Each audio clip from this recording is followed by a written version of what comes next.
as journalists across the globe celebrates this year's edition of the World Press Freedom Day. Accessing information in the Northwest and Southwest regions remains a nightmare given the ongoing crisis in these regions. The crisis has reduced the number of sources that I have as a journalist.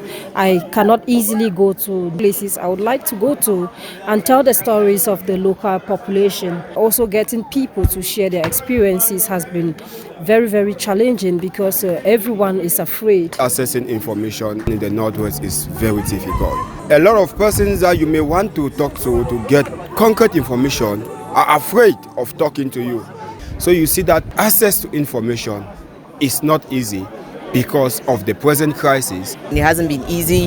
There is the kidnapping, there is difficulties for journalists to get to events, and there is just a lot of things which make reporting very, very difficult for us.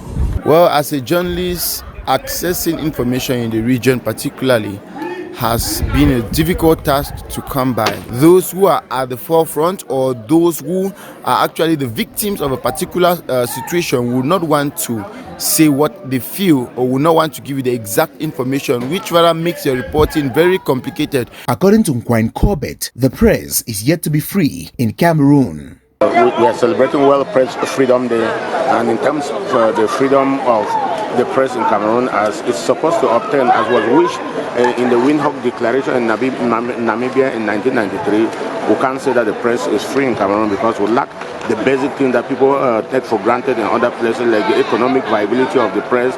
The access to information is still a very difficult thing.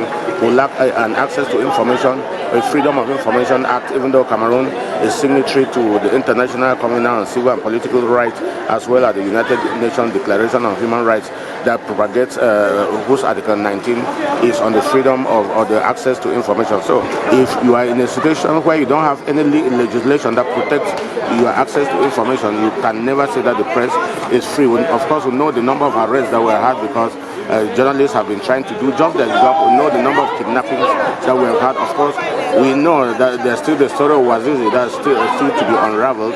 The 28th edition of the World Press Freedom Day is being commemorated at a time when journalists are targets in the midst of armed conflicts. Journalists have been killed, wounded, kidnapped, and others still behind bars. Despite these challenges faced by those in the noble profession, they are determined to keep informing the masses with the right information.